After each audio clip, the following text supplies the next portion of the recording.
Ano ng level ng relationship niyo ngayon?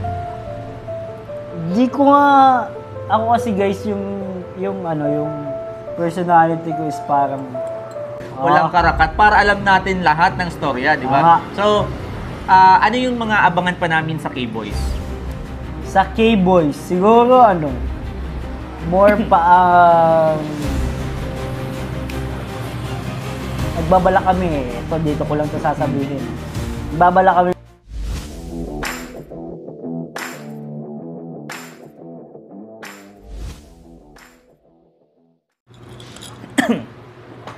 Hello guys! So, kasama po natin ngayon si Kuya David. Ayan, si Kuya David Vlogs. Alam natin yan. So, sa Kalingap, hindi nawawala si Kuya David kasi syempre, ito ang kaibigan ng lahat. Alam naman yan ng mga viewers kasi ang tropa natin si Kuya David talagang mapalakaibigan. Ayan. Kaya po kami nagkakilala dahil syempre sa mga connection din namin, mga friends namin, and then naging magkaibigan kami. So, Pas nami-miss ko yung It's Me or Papa. It's Me or Papa yan. Pag ino-open natin, oops! It's Me or Papa, it's me, Papa to. Yan. Trinay ko trinay ko yung gawing intro din sa sa radio program kasi naging DJ din po ako dati. Kasama niya po si Kuya Bal. Opo, magkasunudan kami ng program dati, yung Val Santos Matubang, tas Konektadong Kabataan, tas may gabi naman kami yung Call, Talk and Music. So program ko naman 'yon. So trinay ko dati na gawin kong intro yung papatok. Pero mukhang hindi pumapatok kasi para hindi ko lang alam. Pero ang code name ko kasi doon, ang name ko talaga sa radio is Kuya Jan. Naninibago sila kapag nag-iiba ako ng pangalan. So, nanatili na lang ako na Kuya Jan. Hindi ka nakapalit ng branding. Oo, hindi ako nakapagpalit. Ang hirap palang biglayin ng audience, ganun pala yun. So, na pagtanto ko na ang mga audience pala loyal dun sa branding mo. Kapag nagpapalit ka, nagkakaroon ka ng changes, napapansin nila agad. Talaga. Hindi mahirap tayo mag-adapt eh. 'Di ba? Alam naman natin 'yan, ang mga tao, ang majority, malaking porsyento nahihirapan tayong baguhin ang ating mga nakasanayan. Yan ang aking pong pagkakaalam according sa research. Ngayon, kasama po natin si Kuya David. Siguro ito, hindi lang kwentuhan, kundi magtatanong tayo ng mga gandang question sa buhay niya. Maliban sa love life, kasi punong-puno na ang mga newsfeed natin ng mga love life. Aboy kay Jomcar, Edsy, kay Danjoy, at marami pang iba. Sobrang dami. Ano po? Pero ngayon, babaguhin natin yung mga katanungan. Hindi na love life. Ito naman ay usapang pagkakaibigan. Sino po ang di ba, nabanggit ko na, palakaibigan po kasi si Kuya David. Ngayon, gaano yung level ng pagkakaibigan nyo ni Rob? Bago kay Jack. Kasi iba yung banding nyo sa social media ni Jack. Ba yun kay Jack? Di ba? Kaibigan ko ba yun? So, tanungin muna natin, simulan natin kay Rob, saka yung K-Boys. Ano yung banding ninyo? Saan kayo masaya? Saan kayo natutuwa ano yung mga natutuwa nyong gawin na magkakasama? Behind the scene? Yan, yung mga ginagawa ninyo pang araw-araw. Alam na nila. Kay Rob muna, kay Rob. Okay. Si Rob is, kung hindi nyo itatanong parang although magkailad kami ni Rob, para akong bunsong kapatid ni Rob. Oo.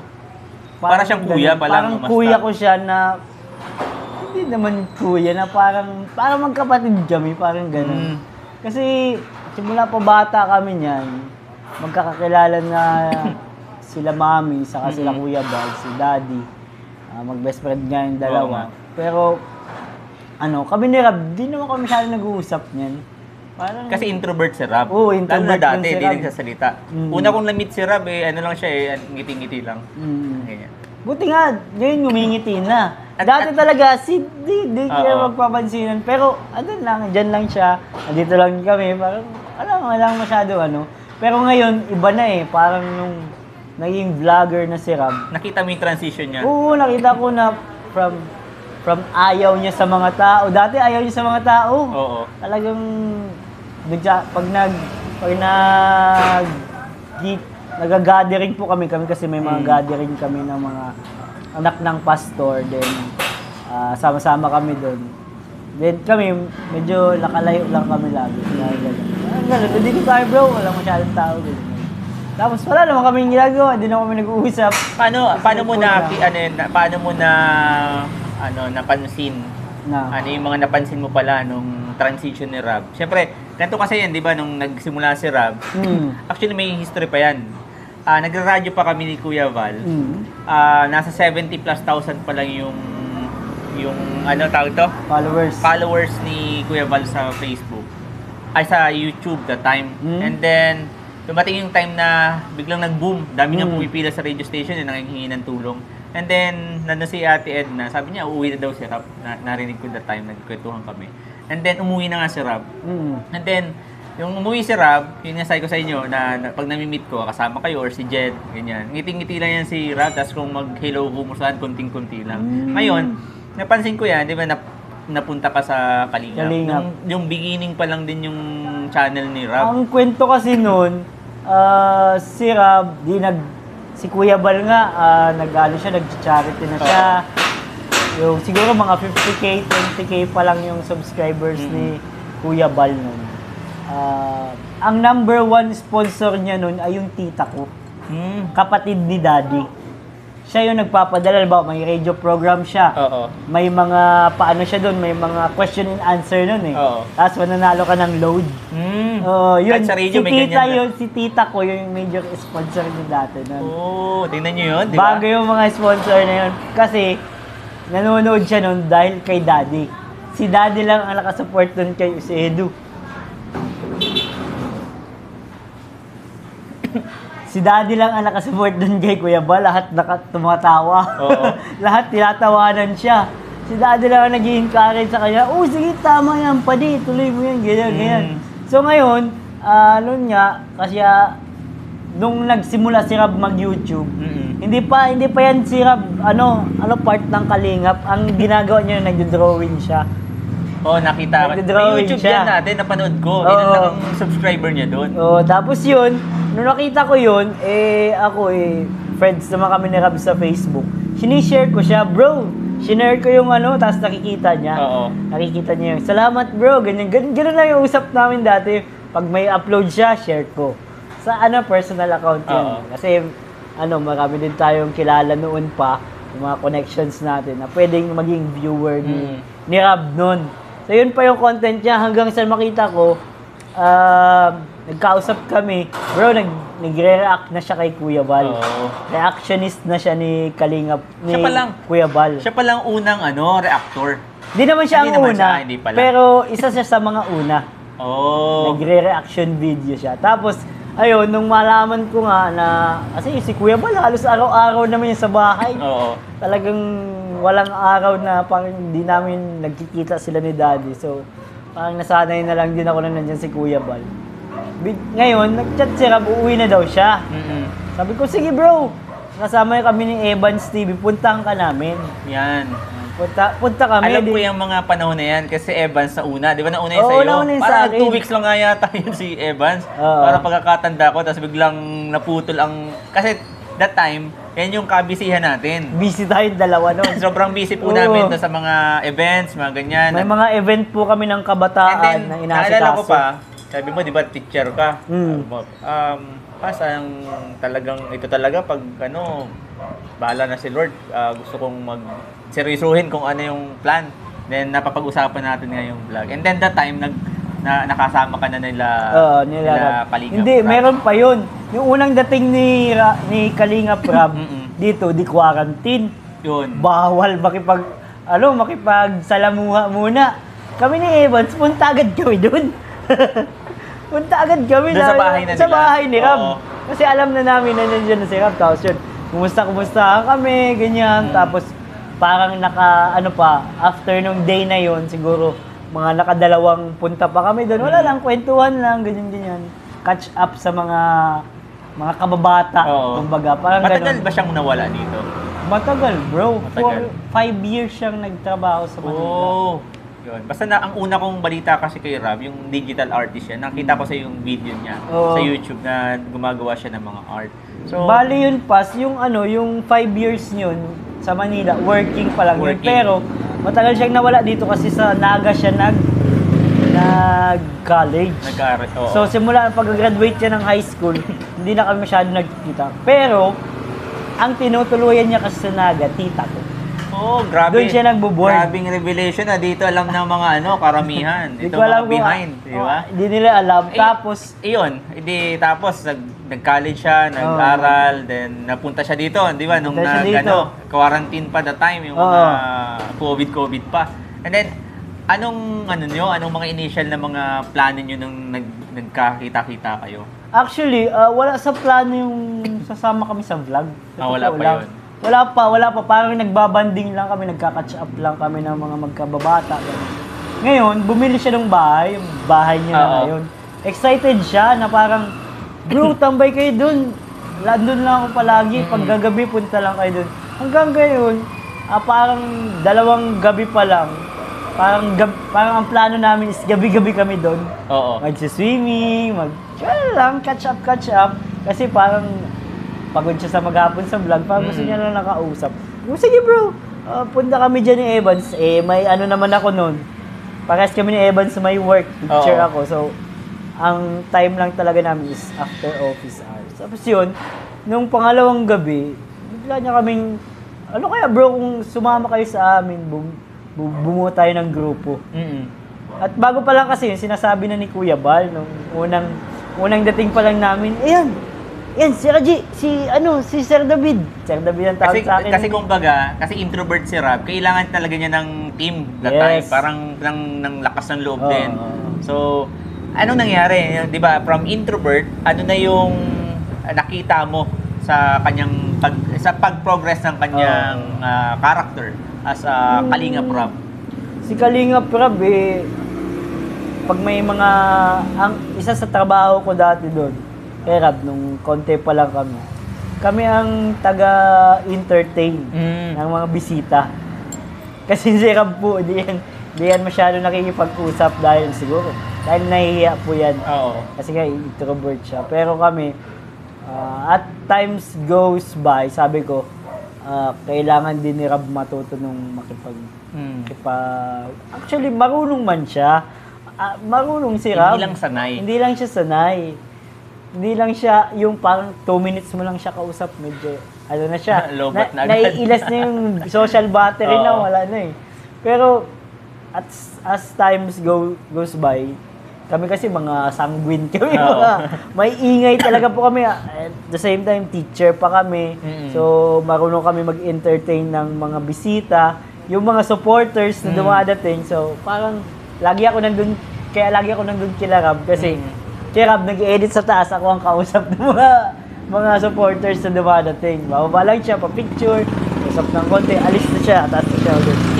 Ilang taon na ba ngayon simula nung nagkasama kayo ni Rob? Ilang taon na simula nung 2021?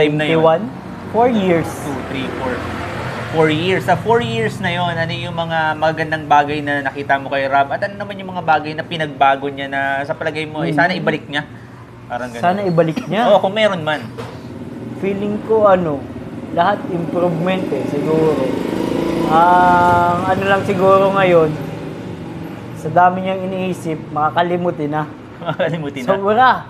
As Sabagay. in, makakalimutin na. Yun lang ang mahirap din. Actually, naintindihan ko naman siya kasi nga, Ang daming iniisip. sobrang Diba? dami niyang kadil na tao ngayon. Yun na ngayon, yung dating Rob na hindi kayang makipag-socialize ng matagal. Ngayon, sobrang dami niya ng kadil na tao. Yun. Sa isang araw is hindi mo na siya mabibilang. Merong sa chat, merong sa personal. Imagine mo, ilang million ng supporter niya, follower niya sa Facebook. 4 million. 4 million. Ilan sa YouTube? 3+ million. Di ba? Meron pang ibang mga platform na nandun siya. Oo. Di ba? At sobrang dami. Hindi natin may iwasan yun. Kung ilang million na yon, at least meron lang dyan na 1% na gusto mag-contact sa'yo. Di ba? At siguro, doon na rin natin napansin na kumbaga ngayon, na-build na talaga yung character as Kalingap Rob na naka-connect na sa tao, parang yung appeal niya talaga, lakas ng charisma ni Rob eh. Pogi, mabait, mapagbigay, may care, di ba? So, pinagsama-sama yung mga positibong bagay na talagang lahat naging naging At isa pang para magandang effect sa lahat. Nagustuhan ko pa sa kanya ngayon na nakikita kong talagang sobrang in-improve niya is yung kanyang leadership. Leadership. Isa yun. Kasi mahirap maging leader eh. Kasi nung una, hirap si Rab eh. Parang, kasi tayo, teacher tayo, at the same Oo. time, leader tayo sa mga kabataan dati. Mm. Doon ko siya nakita na hindi siya sanay sa mag-lead. Which is, ngayon is talagang ano na siya. Okay na. Magaling Talagang na ang mahusay leadership na. niya. Talagang Oo. kuwang-kuwa niya na. At hindi lang hindi lang sa mga kabataan, all ages. All ages. Kasi kung nakita mo yung mga kasama namin sa K-Boys, no? Oo. May mga bata, Oo. may mga kaedad, may mga kuya, may mga tito, at may mga lolo. Oo. So, yun, sa haba na ng ano, balik ko dun sa question. So, ano na yung level ng inyong relationship ni Rob? Yung pagkakaibigan niyo? Siguro doon na kami sa point na ano eh. Yung pang lifetime na. Ano, hanggang pagtanda, no? Oo, Yun. feeling ko din, di na rin kami pwedeng, ano yun, magkahiwalay ng landas sa buhay. Kasi parang ano eh,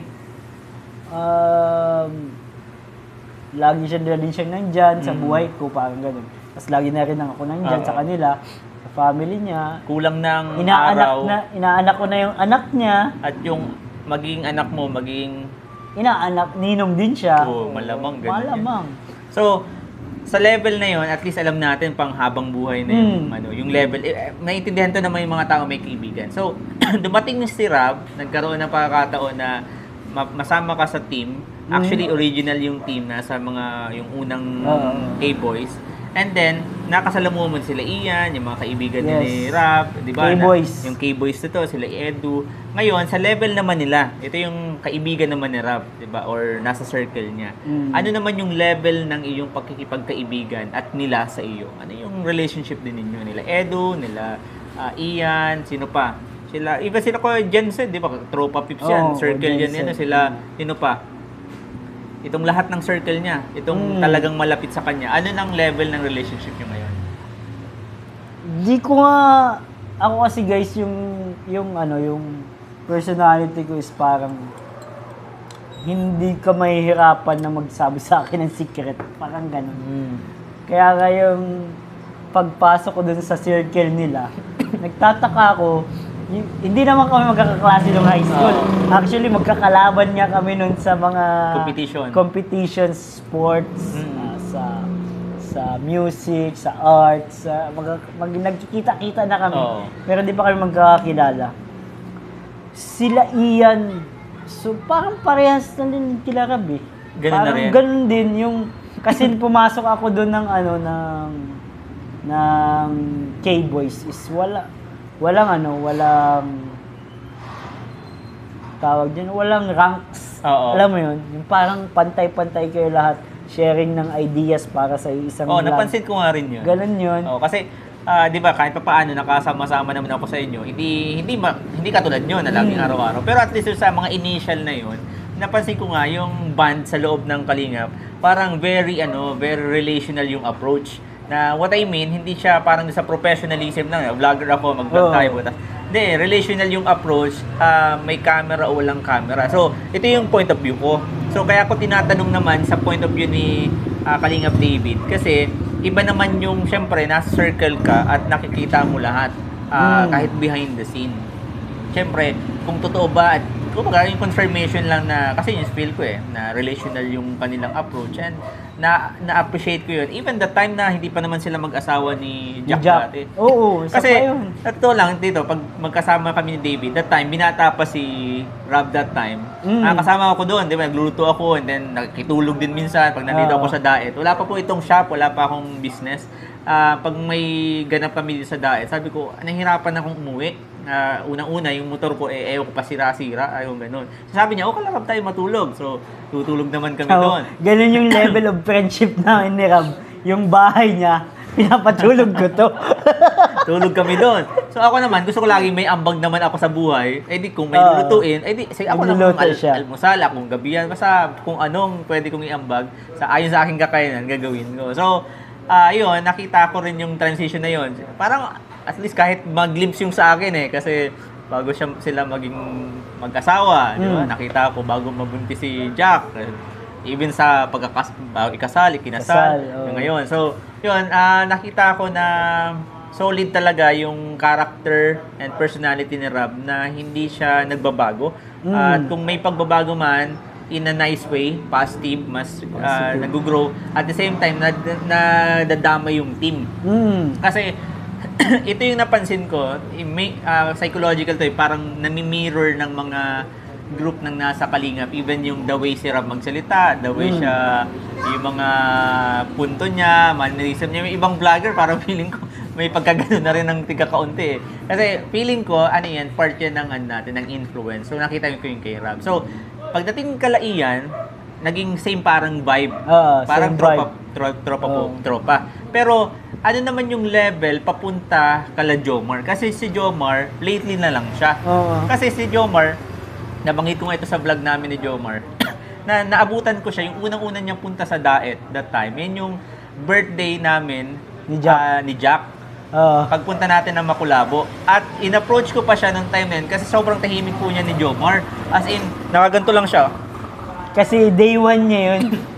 Yun. Tapos, syempre, wala nakakakilala sa kanya. Wala. Ako naman, sobrang busy ko that time kasi nagba-vlog po ako noon nagluluto ako noon. Ang vlog ko noon, may in-upload akong vlog yung parang lasang fried chicken, lasang Jollibee. Parang ganun yung fried chicken. So, yan yung unang na-meet ko si Jomar. Sobrang tahimik, even nung nasa bangka, sobrang tahimik din niya. Kasi sabi nga niya, wala pa naman siyang kakilala.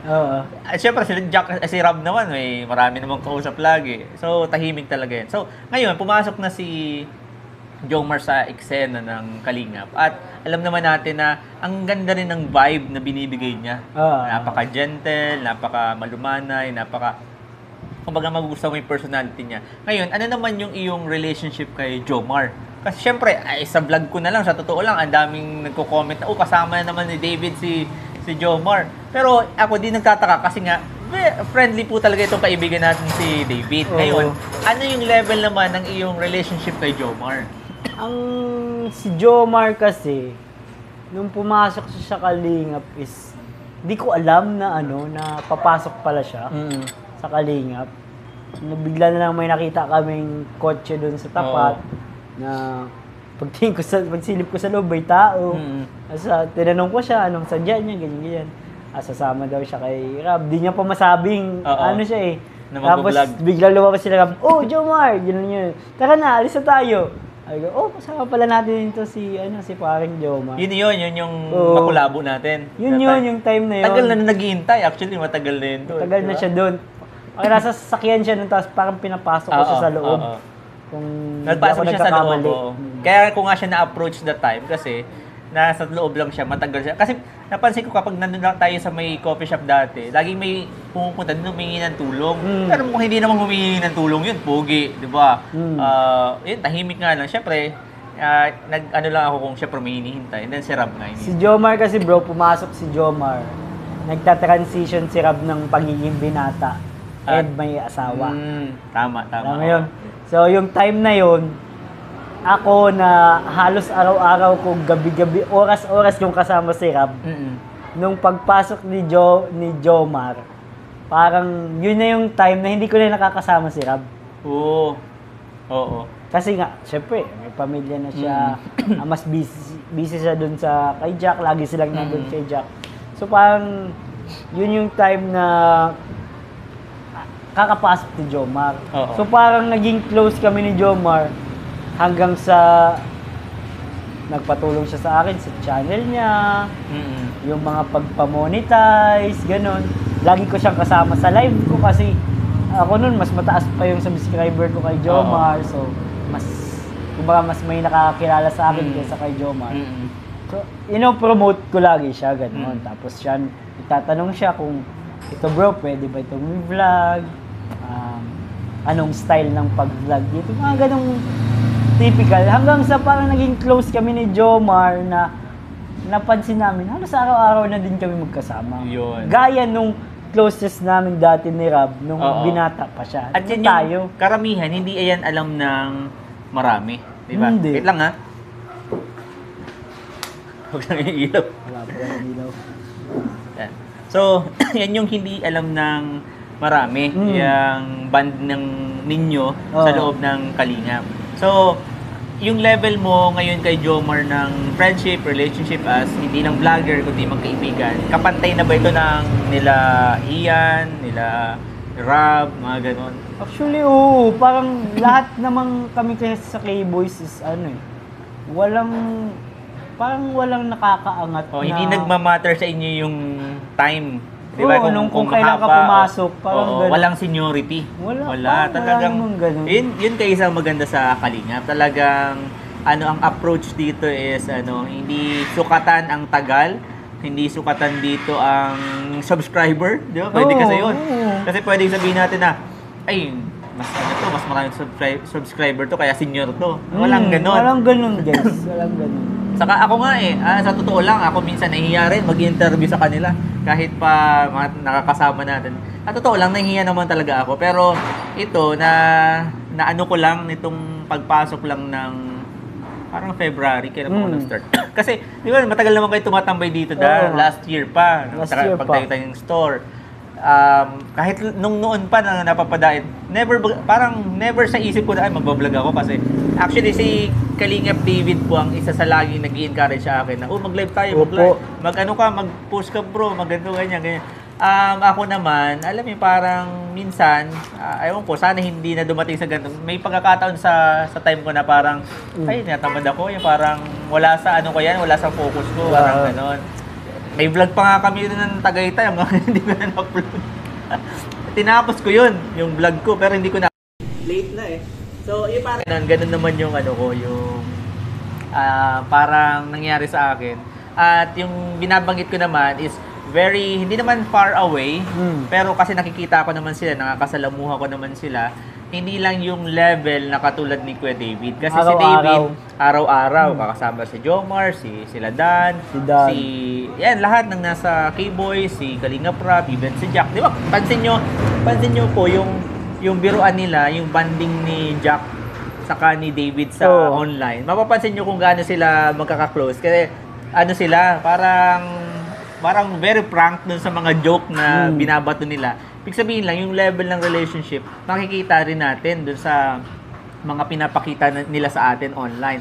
At nandito naman tayo para tanungin at alamin yung mga behind naman na kwento. Tulad nun, di ba? Ang dami mga kwento nating natuklasan kasi kanina na bago pa dumating si Rob, mayroon ng mga napapag-usapan, and then pagdating, meron ng mga nangyari na hindi ito alam ng karamihan. So, I think dun sa buhay po ni Kuya David, yan, sobrang laki ng ambag niya sa Kalinga para Hindi naman natapas. Hindi naman, when it comes sa relationship, kasi tayo naman, katulad ko, kay Rob, ang number one connection ko na relationship kay Rob ay ikaw. Pwede ko naman kasi Rob ma-meet anytime na kahit sinong tao kasi nasa isang community lang din po kami. Pero yung band na, tara kay Rob, punta tayo doon ka magluto, doon ka magtulong. Yung ganon, kay David. So, I am grateful na syempre nandito si David sa Kalinga.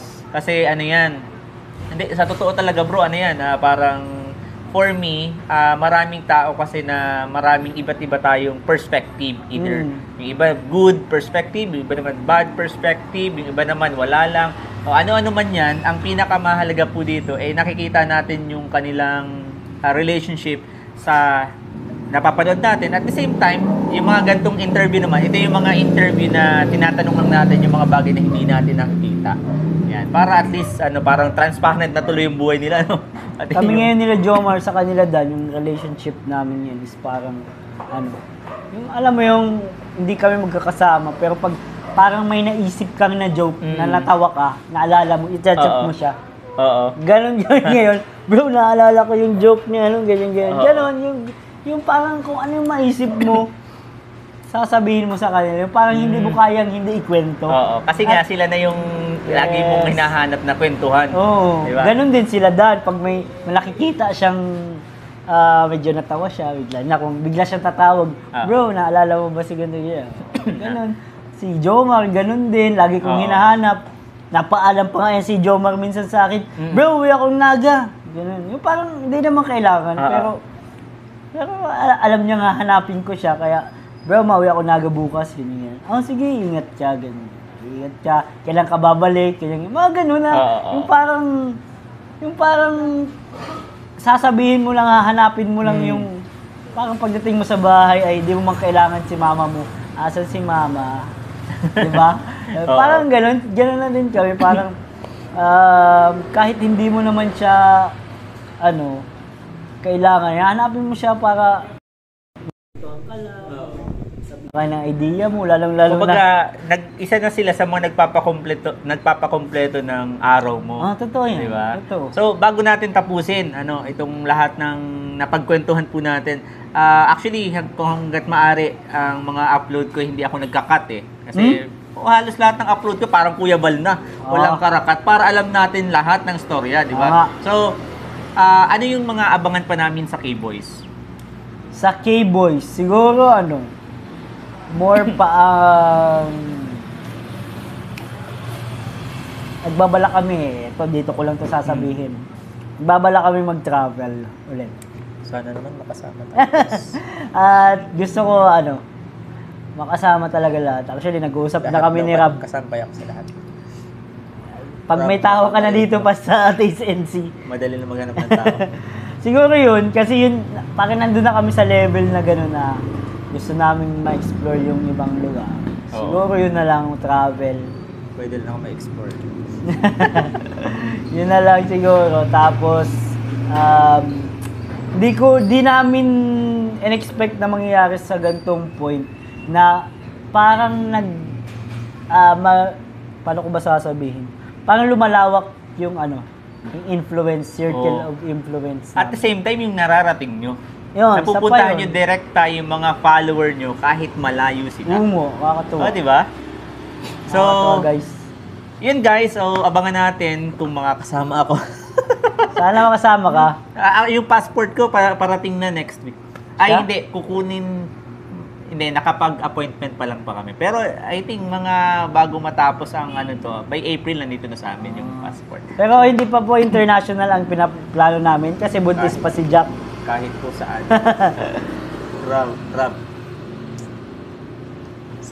Rab, tagaluto ng almusal. Pwede ako magdalang gamit. Well, kahit walang gamit, pwede tayong mag-prepare ng pagkain. Tama. So, yun guys, so maraming salamat kay Kuya David sa pagpapa-unlock ng vlog na to na napakahaba. Hindi ko alam kung bubuuin natin o hatiin natin to, sobrang dami, pero hanggat maaari gusto ko sana mag-produce ng mga videos na uncut kasi para alam nyo na yon, 'di ba?